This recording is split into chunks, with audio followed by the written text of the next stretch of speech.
Seja bem-vindo ao canal da sua evolução. Conecte-se com esta mensagem e viva uma verdadeira transformação na sua vida. O Evolução Diária de hoje já vai começar. Olá, queridos, bem-vindos ao Evolução Diária de hoje, quinta-feira, dia 26 de outubro de 2023. Eu sou o pastor Vitor Santos e estou aqui para te ajudar no seu processo de evolução. Hoje nós vamos estudar o capítulo 26 do livro de Salmos, mas antes, como de praxe da gente entrar no nosso estudo, eu quero te pedir, vai bem rapidinho, faça isso logo no começo do vídeo, curte, comenta e compartilhe esse vídeo com todos os seus amigos e familiares. Compartilhe aí no grupo do WhatsApp da sua família.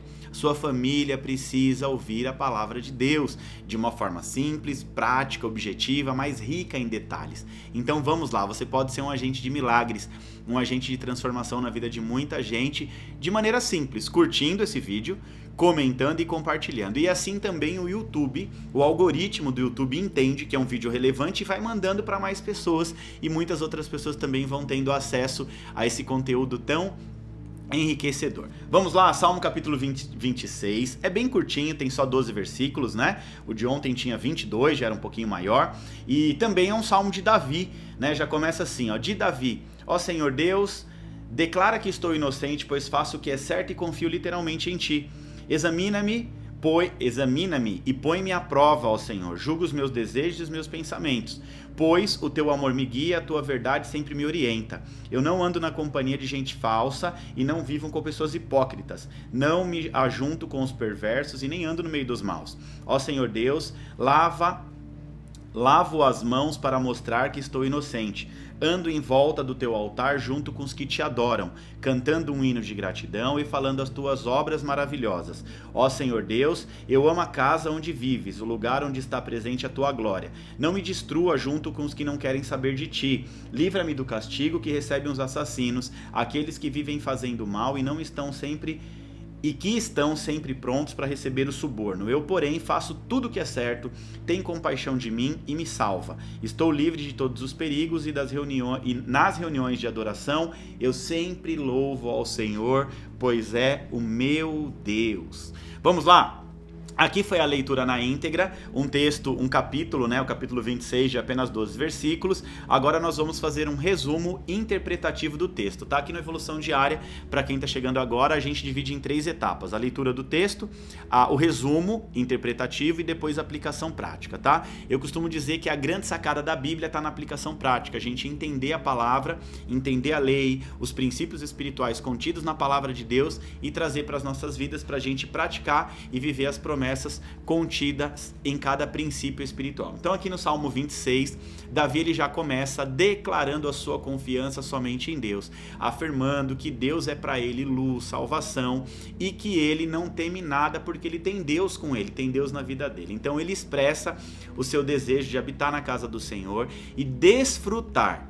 Presta atenção, porque está aqui a lição de hoje: desfrutar da presença de Deus na vida dele todos os dias, Davi, ele quer desfrutar da presença de Deus todos os dias da sua vida. O salmista reconhece também a importância de viver uma vida reta e justa, afastando então da roda dos escarnecedores, dos ímpios, dos pecadores. Ele pede a Deus que examine o seu coração e teste então a sua fidelidade, mostrando que ele deseja agradar ao Senhor em todos os aspectos da sua vida. É como se ele estivesse dizendo assim: Senhor, eu quero te agradar em tudo, eu não quero que nenhuma área da minha vida, nada sirva de motivo de chacota para os inimigos, eu não quero desonrar o Senhor, eu quero te agradar nos mínimos detalhes. E o Salmo termina com uma expressão de louvor a Deus, como de praxe nos Salmos de Davi, exaltando então a misericórdia e a fidelidade de Deus. No geral, o Salmo 26 reflete a busca do salmista pela justiça, pela retidão, pela presença de Deus na sua vida, enquanto ele confia também na proteção de Deus e na orientação do Senhor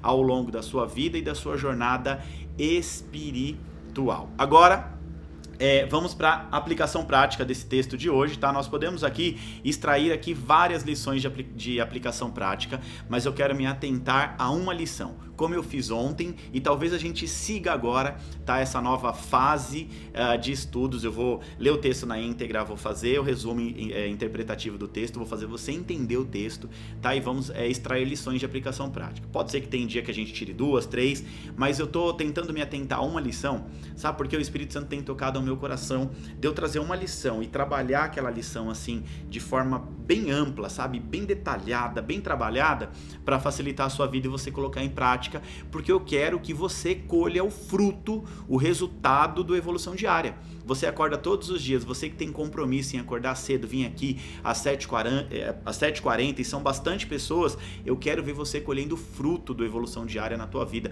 colhendo o fruto da Palavra de Deus na tua vida, tá? Então, como eu disse, a gente pode tirar daqui várias lições, mas eu quero me atentar a uma única lição, que é desfrutar da presença de Deus em nossas vidas. É isso mesmo, eu e você, nós precisamos aprender a desfrutar da presença de Deus em nossas vidas. Eu tenho ensinado muito em minhas ministrações acerca do reino de Deus, a realidade do reino de Deus, a dimensão do reino, desde a época da inauguração, quando Jesus veio à Terra. Jesus veio para nos salvar, para nos libertar da opressão do inimigo e do pecado, e também para inaugurar uma nova dimensão, que é a dimensão do reino, uma nova realidade, um novo tempo sobre as nossas vidas. Porém, Jesus, ele foi extremamente mal interpretado na sua época, e inclusive é mal interpretado nos dias de hoje. Muitos não conseguem interpretar corretamente a palavra de Deus, porque não é só a questão do estudo. Nós estudamos ontem que além do estudo nós precisamos também clamar pela sabedoria. Não é só o intelecto aponta para o natural, a sabedoria aponta para o sobrenatural. Então a revelação da palavra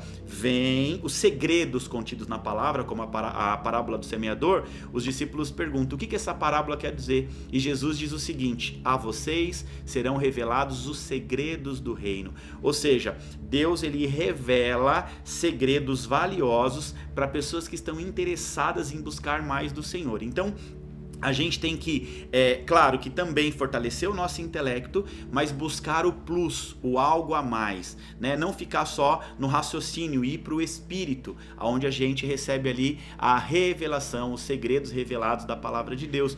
Então eu ensino muito sobre isso, sobre reino, sobre realidade do reino, dimensão do reino, inauguração do reino, dos tempos de Jesus até os dias de hoje, tá? E quando a gente entende o reino e quando a gente começa a aplicar as leis do reino sobre as nossas vidas, automaticamente nós passamos a desfrutar de forma plena a presença de Deus sobre as nossas vidas. Pastor, me explica isso melhor. Vou te explicar assim de uma forma simples, prática e muito objetiva, e vou usar um personagem bíblico para isso, tá bom? Sansão, o juízo, nazireu, um homem separado por Deus para cumprir um propósito extraordinário na terra. Ele desfrutava da presença de Deus sobre a vida dele. A presença de Deus, o Espírito Santo sobre a vida dele, fazia dele um homem forte, um homem destemido, o homem mais temido da sua época. E olha que interessante, a Bíblia diz que Sansão, ele causava espanto nos inimigos, porque os homens, né, os inimigos diziam o seguinte: da onde vem tanta força? Então isso prova que talvez ele não tivesse um porte físico assim avantajado, muito forte,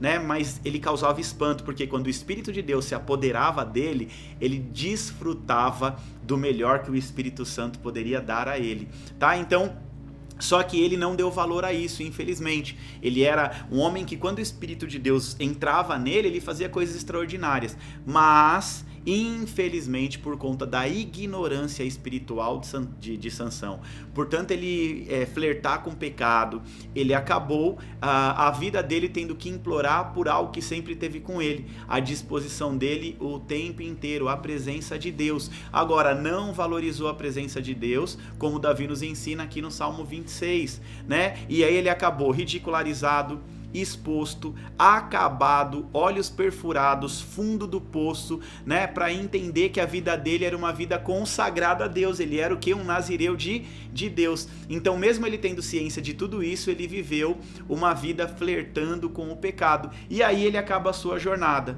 cumpre o seu propósito, mas tem que sacrificar a sua própria vida. E deixa eu te dizer uma coisa aqui em nome de Jesus: você não precisa sacrificar a sua própria vida para cumprir o seu propósito. Sabe por quê? Porque você tem a presença de Deus na sua vida, à sua disposição o tempo inteiro. O que você precisa é aprender a desfrutar dessa doce presença, assim como Davi nos ensina aqui no Salmo 26. E olha só, para você entender isso melhor ainda, olha só o que Davi diz no Salmo 16, no versículo 11: Tu me mostra o caminho que leva à vida. Falando com Deus, Senhor, o Senhor me mostra o caminho que leva à vida. A tua presença me enche de alegria e me traz felicidade, não só hoje, mas para sempre. Então, nesse texto aqui, Davi ele diz o seguinte, que a presença de Deus traz alegria e felicidade para sempre. Isso é uma felicidade, uma alegria duradoura, não é algo passageiro. Mas por que Davi diz que a presença de Deus traz alegria e felicidade duradoura? Porque Deus, presente em nossas vidas, ele nos guia. Quando Deus está presente sobre a sua vida, ele vai guiar, ele vai te colocar na direção certa, ele não vai deixar você se desviar nem para a direita nem para a esquerda, porque por diversas vezes a vida nos apresenta muitos caminhos e as nossas escolhas sem a direção certa faz com que a gente dê muitas voltas desnecessárias. Então a primeira coisa que ele está dizendo aqui, Davi, indo lá atrás no Salmo 16, ele diz o seguinte, a presença de Deus traz alegria e felicidade duradoura, né? Quando eu tenho a presença de Deus sobre a minha vida, Deus me faz com que eu trilhe a minha caminhada rumo ao meu destino profético, que é o seu destino final, para onde Deus quer te levar. Agora, as suas escolhas e decisões do dia a dia pode te distrair no meio do caminho. E lembre-se de uma coisa, eu explico muito isso. Inclusive, eu vou lançar um livro sobre armadilhas espirituais, onde um dos capítulos do livro eu vou falar sobre distrações. As distrações que o inimigo lança sobre a sua vida para te desviar do seu caminho, do seu destino profético. Então, quando a presença de Deus é manifesta nas nossas vidas, Deus nos guia, Deus nos dá a direção, a gente não perde tempo no meio do caminho, coisa que talvez de forma natural é para acontecer em 10 anos, quando você é guiado por Deus, guiado pelo Espírito Santo, acontece em 1, 2 anos, é o que eu chamo do favor de Deus, é Deus encurtando o tempo. Por quê? Porque você está na direção certa, você não está se desviando nem para a direita nem para a esquerda, você está andando no caminho correto. Então, infelizmente na vida é assim, né? Por muitas vezes a vida nos apresenta aí caminhos, né? Que nos leva para a direção, para o lugar mais longe, né? É como um GPS, às vezes você coloca lá no seu GPS, no Waze, no Maps, você coloca um lugar e ele para te tirar do trânsito, que seria uma linha reta, ele te leva para cada lugar e aí no final das contas acaba ficando mais longe, né? Então a gente tem que tomar muito cuidado com as nossas escolhas, porque sem a direção certa nós vamos dar muitas voltas na vida, coisa que era para acontecer muito rápido, leva anos, anos e anos, e você vê outras pessoas rompendo, crescendo, desenvolvendo e você não consegue crescer, tá? Então tome muito cuidado. Aí na concepção de Davi, a presença de Deus também traz provisão. Ele diz o seguinte, que quando nós andamos debaixo da presença de Deus, quando nós valorizamos a presença do Senhor, Deus ele derrama provisão, Deus ele derrama proteção. E gente, olha só que interessante, lá em Deuteronômio capítulo 28, Deus ele fala acerca da obediência e da desobediência. Quem for obediente vai colher o fruto doce da obediência e quem for desobediente vai colher o fruto amargo da desobediência.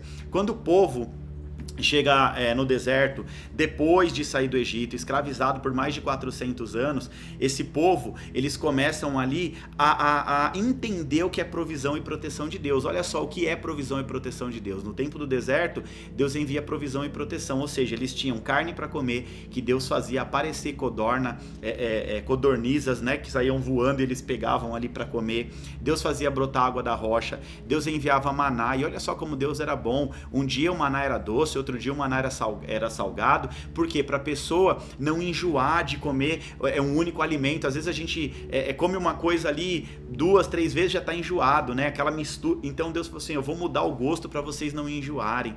Então Deus mandava ali provisão, Deus mandava proteção no meio do deserto, tá? E tudo isso é a presença de Deus. Aí, olha só a proteção de Deus, a provisão via do alimento, né? A roupa crescia no corpo, o sapato crescia, a roupa crescia, olha que coisa extraordinária. E também tinha a parte da proteção. Durante o frio, à noite no deserto, muito frio, Deus enviava uma coluna de fogo, né? Um anjo do Senhor, a presença do Senhor, o Espírito do Senhor ia aquecer o povo. E durante o dia, muito calor, Deus mandava uma coluna de nuvem, um ar-condicionado natural daquela época. Então, Davi está dizendo que a presença de Deus também traz sobre a minha vida, além de me dar a direção certa, traz também provisão e proteção. Além disso, também traz paz, que vai além das circunstâncias terrenas. Por quê? Porque a presença de Deus nos move plano transcendental, ou seja, além do natural, que se estende até a eternidade. Então olha só o quanto é bom, né, poder valorizar a presença de Deus e entender que a presença de Deus, ela vai, quando a gente começa a entender, a gente começa a desfrutar. Quando a gente entende, valoriza, a gente desfruta da presença de Deus. E desfrutar da presença de Deus é viver uma nova realidade, é acessar a dimensão do reino, viver uma vida de paz e uma vida de prosperidade, conforme prometida por Jesus em João capítulo 10, versículo 10. Então fica aqui o meu conselho para você: valorize, priorize e desfrute da presença de Deus na sua vida. Eu vou repetir para você não esquecer, tá? O meu conselho hoje é: valorize, priorize, Mateus 6,33, priorize, pois em primeiro lugar o reino de Deus e sua justiça, e todas as coisas serão acrescentadas, e então desfrute da presença de Deus na sua vida. Amém? Glória a Deus. Mais um capítulo de Salmos concluído com sucesso. Agora vamos agitar a rede social em nome de Jesus. Tira um print da tela bem bonito, tá? Posta nas suas redes sociais, me marca que eu vou repostar tudo em nome de Jesus. Escreve algo bem legal aí, perdão. Escreve: aprenda a desfrutar da presença de Deus, sabe? Escreve algo que você aprendeu hoje e posta isso em nome de Jesus. Eu te espero aqui amanhã novamente para mais uma evolução diária. Que Deus te abençoe.